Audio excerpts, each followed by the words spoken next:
this shoot around today. How do you think the mindset is coming into the first game after the break? I liked our energy today. Practice yesterday was very spirited. Got the things done that we needed to. Shoot around was very serious, and focused, but understanding what we need to do tonight to play against a good Sacramento team. Your group has had to deal with its share of adversity with injuries and players missing time. How do you think this group can respond to Franz being out for an extended stretch? That's the interesting part about going through it over the years that we've been here.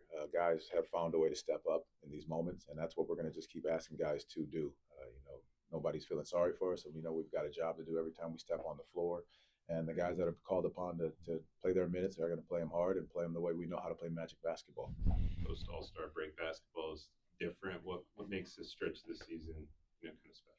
The intensity, the focus level of knowing what each team is trying to achieve. Guys are, teams that may not be in the hunt for the playoffs or have guys that are trying to vie for position, contracts, and all those things.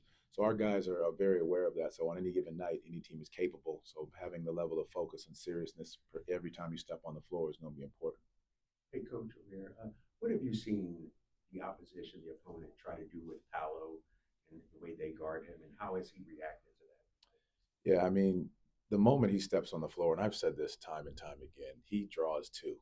There's not a time where he doesn't have bodies and eyes on him. So if he's coming down the middle of the floor, he's seeing boxes and elbows. Guys are, loaded up to make sure he's not getting downhill, which he's, tended to get downhill and attack and get free throws. If he's on the side of the floor, teams are loaded up, not giving him space. So they're just finding different ways to make him have to, continue to trust his teammates, making the right play, making the right pass, doing that early on. So then it opens up the floor for him as the game goes on. With the injuries to really key players for Sacramento, a lot of the rookies have had kind of big roles, bigger than expected. What are you seeing in scouting them from some of the guys like Neek and Max? Yeah, I think those guys just play hard. I think Neek is coming off of a career high, just being able to make shots, knock shots down, ex-Colorado kid, then Colorado State. But his ability to just find his shot, you can see the teammates, just supporting him, and you can see the energy that bench provides when he's out there getting it going. Max has done a great job of just being able to rebound the basketball, looking for duck-ins, hustle plays, hustle points has been, his thing. And I think that's, what those guys are looking to do every time they step on the floor.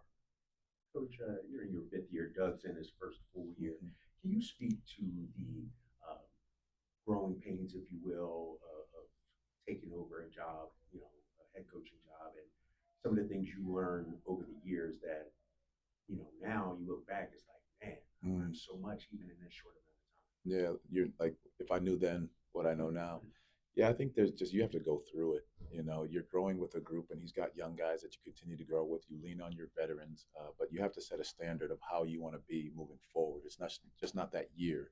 It's a stage that you want to set, for the culture that you're building from not just this year, but the next 2, 3, 4 years going on. So understanding what your identity is going to be night in and night out.